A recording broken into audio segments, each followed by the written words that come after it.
کن ببینم نمیشه چقدر. یه 10 تا، یه 17 تا، یه 8 تا، یه 4 تا، یه 20 تا، 38 10. چقدر به پول میدن؟ چقدر جمعش؟ 181 میلیون. 181 میلیون؟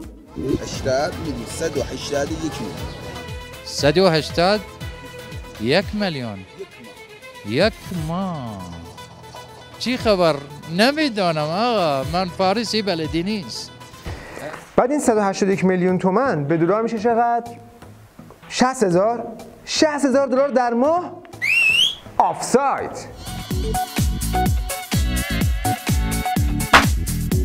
سلام، این هفته در آفساید فیش حقوقی، چالش جدیدی که مثل گرداب کل نظام رو گرفتار کرده. موضوع چیه؟ از کجا شروع شد و الان در چه وضعیتیه؟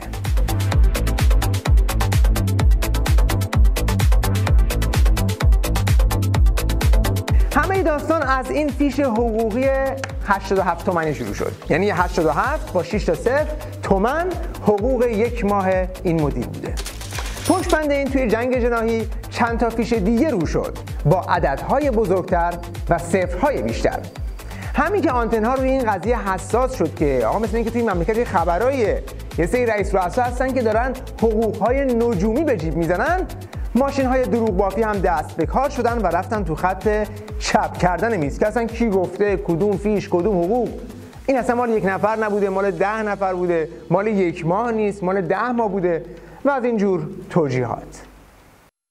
این فیشا و اظهاراتی که اخیراً مطرح شده، ارقام 2 میلیارد و 700 میلیون، ما قاطعانه اعلام میکنیم اولا هیچ کدوم از اینا حقوق نیست، هیچ کدوم به مدیران مربوط نیست. اینها فیش‌های مربوط به 6 ماه و 9 ماه رو و مدت طولانی رو در یک فیش عرض شود خدمتون جمع کردن، اعلام کردن، یا درآمد بخش رو به جای درآمد فرد اعلام کردن. اما برای این حرفا دیگه دیر شده بود، چون از نقطه‌ای که دم خروس بیرون زد، مردم کل خروس و مرغداری رو از زیر عبا کشیدن بیرون. کاربران اینترنتی کمپینی راه انداختند به اسم کمپین انتشار فیش حقوقی. در واقع این کمپین این چالش رو گذاشت جلوی هر مقام حکومتی که اگر میخوای شفاف سازی کنی، راست میگی، فیش حقوقیت رو کن. برای اینکه خود مقامات رو هم به چالش بکشن، آدم‌های مختلف فیش حقوقیشون رو منتشر کردند. اینطور بود که سیلی از فیش‌های حقوقی در فضای مجازی پر شد.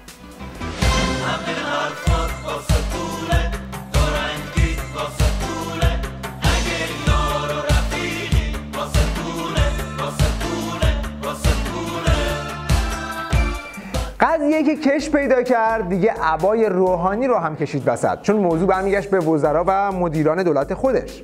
اینجا دیگه شیخ فری مجبور شد بپذیره که بله یک چیزهایی بوده، ولی دیگه تو رو خدا مسئله رو اینقدر بزرگش نکنید. اگر چند نفر حقوق بالاتری رو برداشت کردند، اون رو به عنوان یک مسئله ملی در جامعه ایجاد نکنیم. بابا چند نفر یه حقوق ناقابلی گرفتن که توی این جامعه 80 میلیونی مسئله ای نیست. مثلا یکیشون همین رئیس بانک رفاه ماهانه جیبش رو پر میکرده با 230 میلیون. حالا 230 میلیون تومان یعنی چقدر؟ 230 میلیون داره حقوق میگیره.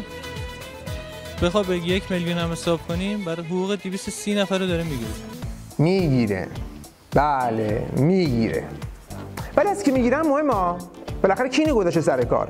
کی داره این نجومی رو بهش میده؟ این یه سوال دیگه. البته سوال ما نیست، سوال خودشونه. اگر اموال مردم و پول بیت المال و پول نفت مردم عده‌ای به تاراج و به یغما برده اند، مردم ما میخواهند بدانند که این سازماندهی از کجا بوده است، چه کسانی مجوز صادر کردند، چه کسانی برنامه ریزی کردند.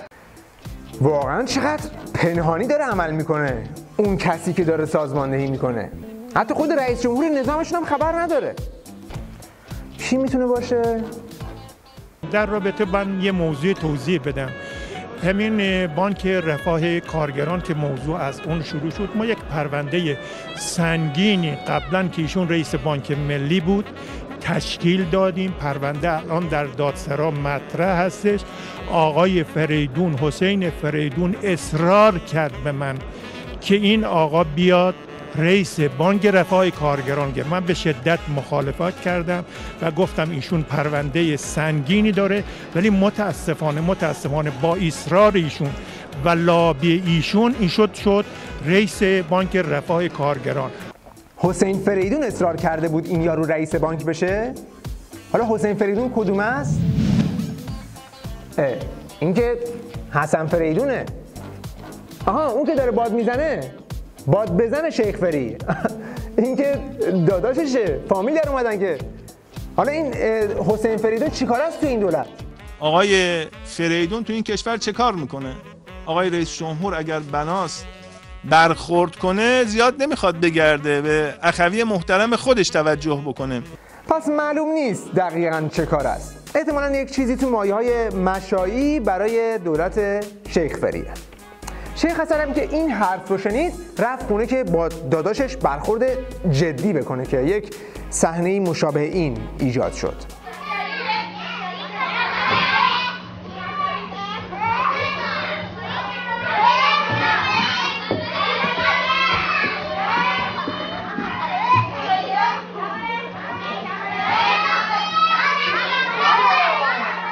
بعد از این برخورد جدی با داداشش، شیخ فری رفت تو کار همون حرفه اصلیش که توش مهارت هم داره، یعنی ماستمالیزیشن.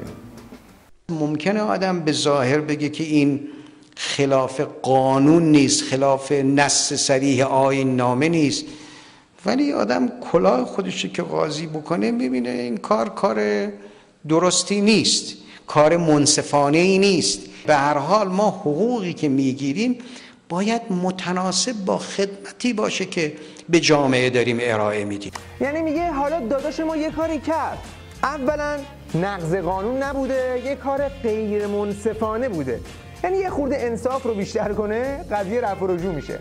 بعد تازه نوبت هم که هست مثل همیشه میفرستی بره با یه معذرت خواهی ماله کشی کنه، قضیه رو تموم شه بره.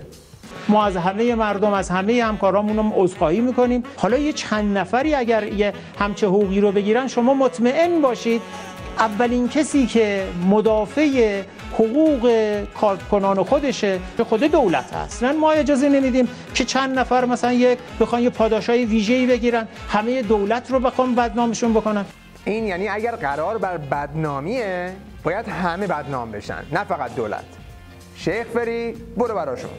این اشکالم اشکال همگانی بود، ربطی به دولت و قوه مقننه و قضاییه و دیگران و نهادهای عمومی و ما اطلاعات لازم الان تقریبا از همه جا داریم کم و بیش، ولی یه بلیه عمومی بوده. این بلیه عمومی رو همه باید دست به دست هم بدیم. تمام، قضیه حل شد. اصلا داداش من و داداش تو نداره که، بلیه عمومیه، مثل اپیدمی توی نظام گریبان همه مدیر به بالاها رو گرفته. فرقی هم نمیکنه که تو فیش کی رو کنی، هر جا رو کنی داستانش همین. مثلا حسین شریعت مداری 180 میلیون، پاسدار جعفری فرمانده سپاه 630 میلیون، قاسم سلیمانی 594 میلیون، پاسدار سلامی 590 میلیون.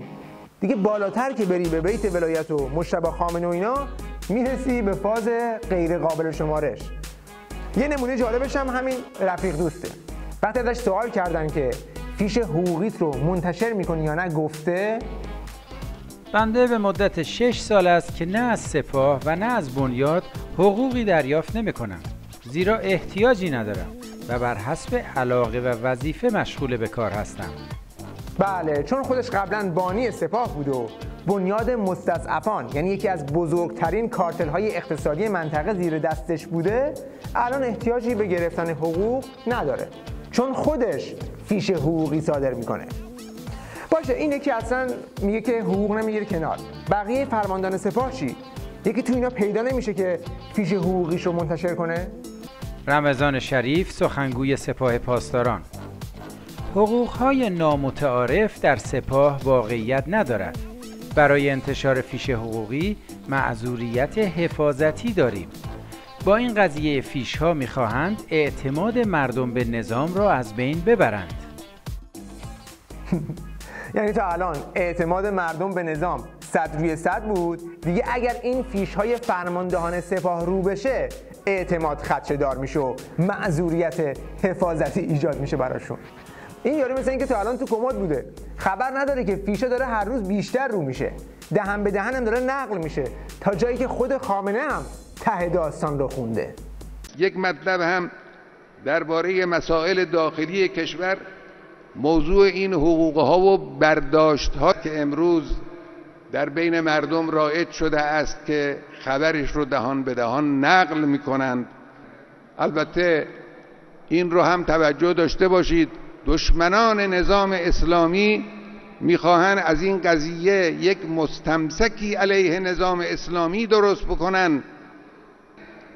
اون چرا که از بیت المال به صورت نامشروع خارج شده است، این مردم نسبت به این مسئله اهمیت میدن و این اگر چنانچه این قضیه اتفاق نیفتد، این دنبالگیری نشود، اعتماد مردم به نظام کاسته میشود که این فاجعه بزرگی خواهد بود.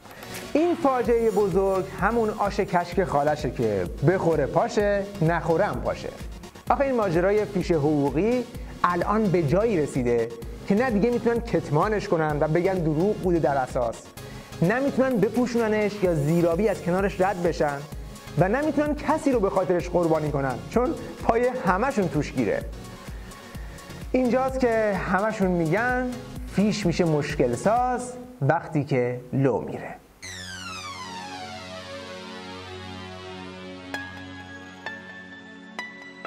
فیش یعنی اون که باش پولمو میگیرم، مطمئن هستم که از خوشی میمیرم. فیش یعنی 100 میلیون تو جیبم میذارن،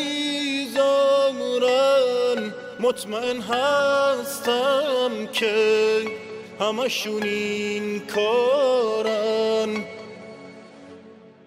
فیش میشه مشکل ساز وقتی که لو میره، مطمئن باشین جا پای همه گیره.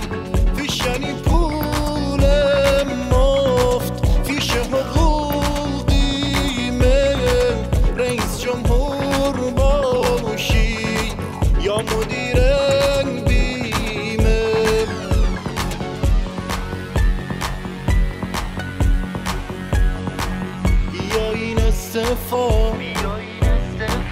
نمیزنم در جا، من اینجا پامبن نیست، میخورم از 100 جا، از آقا مجتبی. مگه چی کم دارم، بی خیال این فیشم پول دارم. فیش میشه مشکل ساز وقتی که لو میره، مطمئن باشین جا پای همه گیره.